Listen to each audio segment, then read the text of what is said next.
నమస్తే. ఇన్నాళ్ళు నన్ను సపోర్ట్ చేస్తూ, ఎంకరేజ్ చేస్తూ మీ ప్రేమను నాకు అందిస్తున్న ప్రతి ఒక్కరికి కృతజ్ఞతలు.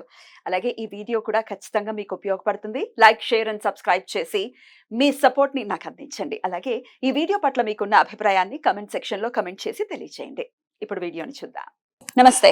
Welcome to our channel. నేను పద్మిని. ప్రస్తుతం మనతో పాటు స్మార్త పండితులు, పురోహితులు పరిమి సుబ్రహ్మణ్య శర్మ గారు ఉన్నారు. మాట్లాడదాం. అన్నయ్య నమస్తే. నమస్కారం. అన్నయ్య, పురుష సూక్తం పురుష సూక్తం కూడా చాలా విశేషంగా విష్ణుమూర్తి ఆరాధనలో పురుష సూక్తం అనేది వింటూనే ఉంటాము. ఏదైనా ప్రత్యేకించి ఏదైనా వ్రతాలు చేసుకున్నప్పుడు స్వామిని అభిషేకపూర్వకంగా అర్చించేటటువంటి సమయంలో కూడా పురుష సూక్తంతో స్వామిని అర్చించుకోవటం అనేది సర్వసాధారణమని అందరికీ తెలిసినటువంటి విశేషం. అయితే పురుష సూక్తానికి ఉన్నటువంటి వైశిష్ట్యాన్ని, స్వామికి ఎంత ప్రీతికరం పురుష సూక్తం ఇత్యాది విషయాలు ఒక్కసారి నీ ద్వారా అన్నయ్య. మనం ఇందాకడ చెప్పుకున్నట్టుగా విష్ణుమూర్తిని ఆరాధన చేసే నవవిధ భక్తుల్లో ఈ శ్రవణం కీర్తనంలో అంతర్భాగంగా పురుష సూక్తం గురించి కూడా మనం తెలుసుకోవాలని సంకల్పించాము. పురుష సూక్తం మనకి మొదలుపెట్టేదే ఫస్ట్ శాంతి మంత్రంతో.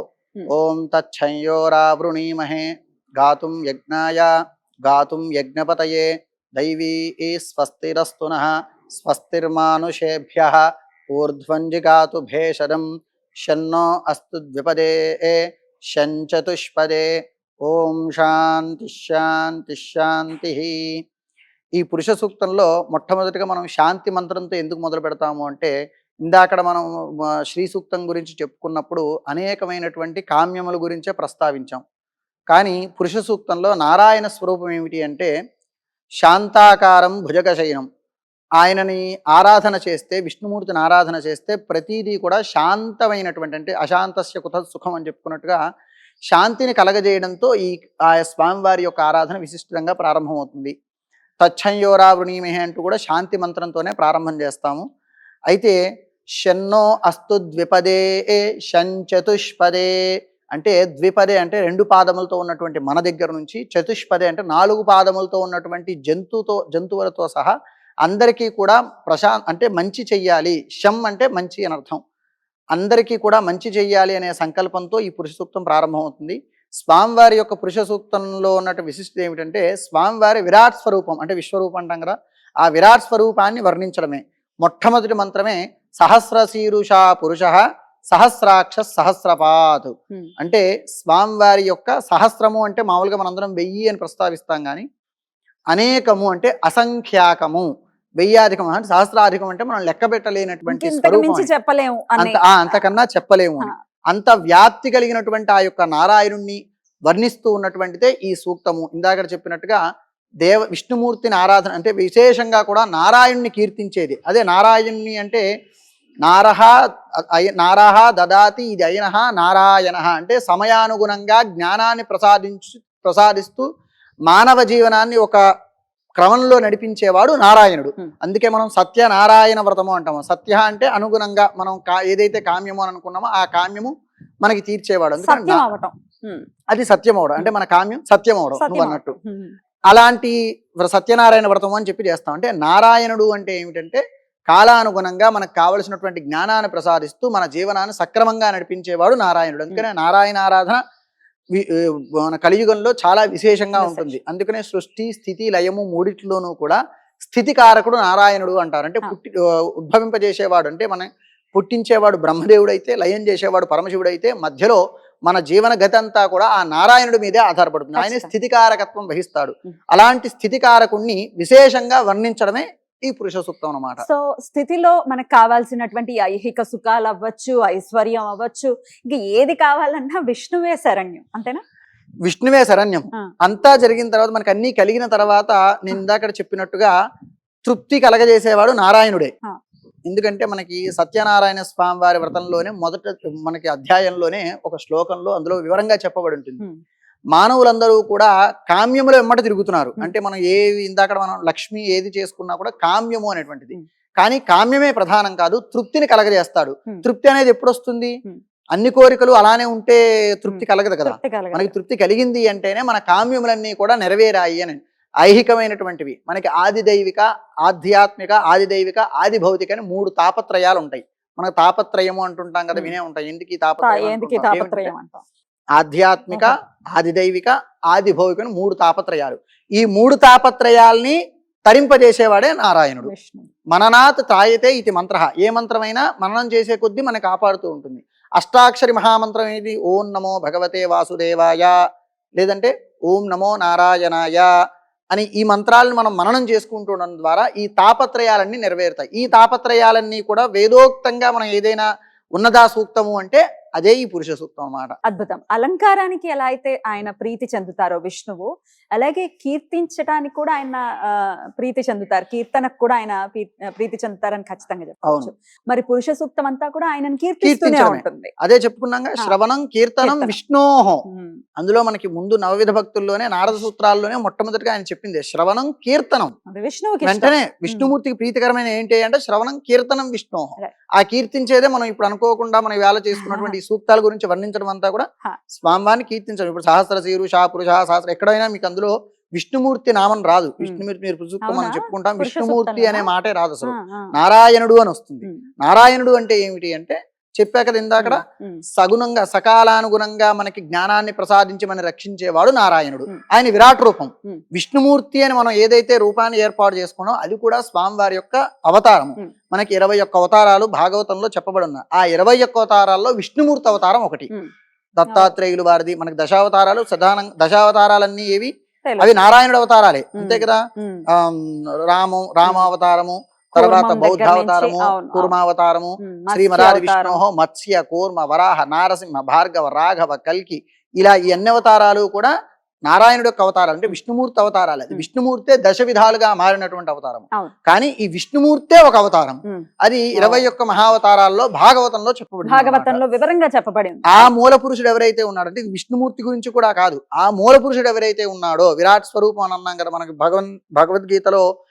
విశ్వరూప సందర్శన యోగంలో విశ్వరూపాన్ని ఎవరైతే దర్శింపజేస్తాడో నారాయణుడు, ఆ నారాయణ స్వరూపము ఈ పురుష సూక్తంలో కీర్తింపబడుతుంది అనమాట.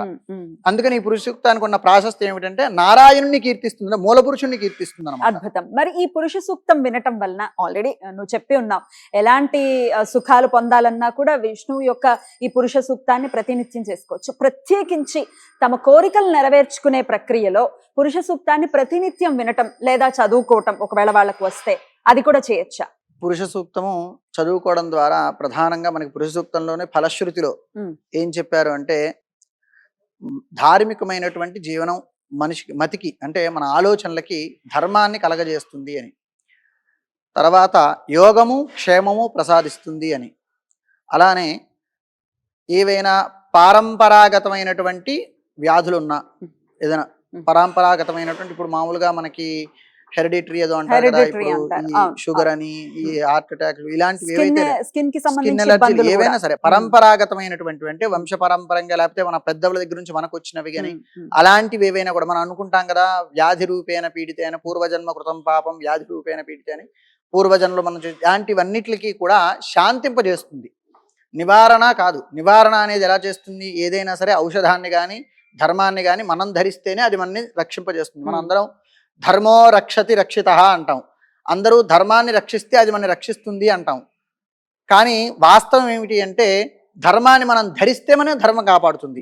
ఇప్పుడు ఆచరిస్తేనే, ఏదైనా మనం ధరిస్తేనే కదా మనం కాపాడుతుంది. మనం వేసుకున్నటువంటి దుస్తులు మనని రక్షిస్తాయి శీతవాతోష్ణాల నుంచి, అంటే చలి నుంచి కానీ లేకపోతే ఉష్ణం నుంచి కానీ కాపాడుతుంది. అంటే మనం ధరించేనే వస్త్రాలు, మన దగ్గర స్వెటర్ ఉన్నా లేకపోతే ఏమైనా రగ్గులు ఉన్నా కూడా బీరువాలో ఉంటే మనకు కాపాడవు. అలానే ధర్మమైన అయితే దైవనామాన్ని దైవారాధన కూడా అంతే. ఎవరో చేస్తున్నారు ధర్మం మాత్రమే అంతే. ఎవరో చేస్తున్నారు అని చెప్పి మనం తెలుసుకోవడం ద్వారా మనకేమీ కలగదు. ధరించడం ద్వారా అది మనకి సిద్ధింపజేస్తుంది. కాబట్టి ఇవన్నీ కూడా వినడం ద్వారా మనకేం కలిసి వస్తుంది అంటే, ఇందాక నువ్వు అడిగినట్టు వినడం ద్వారా ఏమిటంటే శాంతింపజేస్తుంది. ఏమైనా ఉగ్రమైనటువంటి మనం అనుభవించాల్సినవి ఏమైనా ఉంటే వాటిని శాంతింపజేస్తుంది. ధారణ ద్వారా రక్షింపజేస్తుంది. మనం నియమాలు పాటించడం ద్వారా మనం ఆరోగ్యంగా ఉంటాము. ఔషధం చేసుకోవడం ద్వారా మనలో ఉన్నటువంటి అనారోగ్యం నివారణ అవుతుంది. కాబట్టి నివారణ కావాలి అంటే అది మనం ధారణ చెయ్యాలి. పురుష సూక్తం మనం నిరంతరము కూడా వింటూ ఉండడం, మనకు అది వినే ఇది లేదు అనుకున్నప్పుడు, అంటే వినే అవకాశము యోగ్యత లేనప్పుడు, మంత్రానికి ఉన్న విశేషం ఏమిటి అంటే, నువ్వు నారాయణ అంటే నువ్వు ధ్యానముగా శ్లోకం కానీ లేకపోతే స్తోత్రం కానీ చదవడానికి అక్షర దోషం అనేది దానికి ఎటువంటి ఇది వర్తించదు. అంటే మనం సాధ్యమైనంత వరకు సరిగ్గానే చదవాలి. ఒకవేళ దోషమైనా కూడా అదేమి పెద్ద మనకి అంటే కీడుని చెయ్యదు. భక్తి దాన్ని ఓవర్లాప్ చేస్తుంది. కానీ వేదమంత్రం అలా కాదు. ఎందుకు అంటే వేదానికి ఒక స్వరము అనేది ఒకటి ఉంటుంది. నిర్దిష్టమైనటువంటి స్వరంతో చెప్తేనే ఆ వేదమంత్రం అనేది మనకి యోగిస్తుంది. కాబట్టి వేద మంత్రాన్ని అన్ని వేళలా అందరూ మననం చేయలేరు, అందరూ చదవలేరు. స్వరమే కాకుండా అనుదాత్తాలు ఉదాత్తాలు స్వరము అంటే అనుదాత్తము ఉదాత్తము దీర్ఘస్వరితం ఈ మూడింటిని కలిపి స్వరం అంటారు. అంటే దీర్ఘం అంటే మీరు ఒక్కొక్కసారి దాన్ని లాగి చెప్తూ ఉంటారు, ఎందువలన అనుకుంటాం అది శృతి చెప్పింది అలా చెయ్యాలి. వేదాత్మనాయ విద్మహే హిరణ్య గర్భాయ ధీమహి తన్నో బ్రహ్మ ప్రచోదయాతు. ఈ బ్రహ్మ గురించి వర్ణించినటువంటి గాయత్రి. ఇందులో మనకి అనుదాత్తము ఉదాత్తము దీర్ఘస్వరితం 3 వస్తాయి. బ్రహ్మదేవుడు తన్నో బ్రహ్మ ప్రచోదయాతు. మనకి 2 బ్రహ్మలు. నాభి కమలంలో ఉద్భవించిన వాడు బ్రహ్మదేవుడు, అంటే సృష్టించేవాడు మనకు తెలిసింది. ఆయన విష్ణుమూర్తి కుమారుడు, అంతే కదా. మరి విష్ణుమూర్తి పరం బ్రహ్మ మనం గురు బ్రహ్మ గురు విష్ణు గురుదేవో మహేశ్వర గురు సాక్షాత్ పరం బ్రహ్మ తస్మై శ్రీ గురువే నమః. అందరూ ఈ శ్లోకం తెలిసిందే చెప్తాం. కానీ ఇందులో 2 బ్రహ్మలు వస్తారు. ఎప్పుడైనా మీరు గ్రహించుంటే గురుర్ బ్రహ్మ గురుర్ విష్ణు గురుదేవో మహేశ్వర. మనకి త్రిమూర్తులు అంటాం కదా, బ్రహ్మ విష్ణు మహేశ్వర. 3 వచ్చేసారా? గురు బ్రహ్మ గురుర్ విష్ణు గురుదేవో మహేశ్వర గురు సాక్షాత్ పరం బ్రహ్మ. ఇంకో బ్రహ్మ అని వస్తుంది గురువులోనే మళ్ళీ ఇంకో గురు సాక్షాత్ పరం బ్రహ్మ. అంటే ఈ 3 కాక ఈయనకన్నా పరం ఒక ఆయన ఉన్నాడు. పరము అంటే ఏమిటి? ఇక్కడ ఉన్నది కాదు, పరమేశ్వరుడు అంటాం. పరమ ఈశ్వరుడు. ఈశ్వరుడు అంటే సర్వభూతములలో వ్యాప్తి చెంది ఈశావాస్య జగత్, సర్వభూతములలో ఆయన వ్యాప్తించి ఆయన నియమించేవాడిని ఈశ్వరుడు అంటాం. పరమేశ్వరుడు అంటే మా అంటే ఈశ్వరుడు కన్నా ఇంకొకళ్ళు పరం లేరన్నమాట. అలాంటి వాడిని పరమేశ్వరుడు అంటాం. ఈ గురు బ్రహ్మ గురు విష్ణు గురుదేవ మహేశ్వర గురు సాక్షాత్ పరం బ్రహ్మలో ఆ పరంబ్రహ్మ ఎవరు అంటే ఈ త్రిమూర్తుల కన్నా కూడా అతీతమైనటువంటి శక్తివాడు.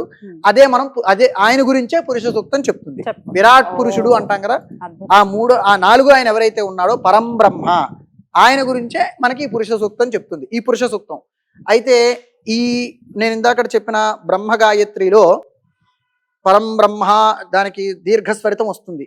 ఇప్పుడు వేదాత్మనాయ విద్మహే హిరణ్య గర్భాయ ధీమహి తన్నో బ్రహ్మ ప్రచోదయాతు. దీర్ఘస్వరితం చెప్తే బ్రహ్మదేవుడు ఎవరు? త్రిమూర్తుల్లో బ్రహ్మదేవుడు. అదే దీర్ఘస్వరితం చెప్పకుండా తన్నో బ్రహ్మ ప్రచోదయాతు అంటే పరంబ్రహ్మలోకి వెళ్తాడు. అంటే మనకు ఆ దీర్ఘస్వరితం చెప్పకపోయేసరికి ఆ దేవతని వేదాత్మనాయ విద్మహే హిరణ్య గర్భాయ ధీమహి. ఈ వేదాత్మనుడు ఎవరు? బ్రహ్మదేవుడు. త్రిమూర్తుల్లో బ్రహ్మదేవుడు. హిరణ్య గర్భుడు ఎవరు? త్రిమూర్తుల్లో బ్రహ్మదేవుడే. ఈ 2 నామాలు ఈ బ్రహ్మ గురించి చెప్పి తన్నో బ్రహ్మ ప్రచోదయాత్ అనకుండా తన్నో బ్రహ్మ ప్రచోదయాత్ అంటే ఈ 3వ వ్యక్తి వేరే వాళ్ళు అవుతారు. ఇంతుంది అర్థం. కాబట్టి ఒక్కసారి ఇలా దీర్ఘం పలికినంత మాత్రాన్ని, దీర్ఘస్వరితం చెప్పకపోవడం మాత్రాన్ని ఇంత అర్థం ఉంది. అదే ఇవి తెలిసి ఉండాలి, అంతేనా?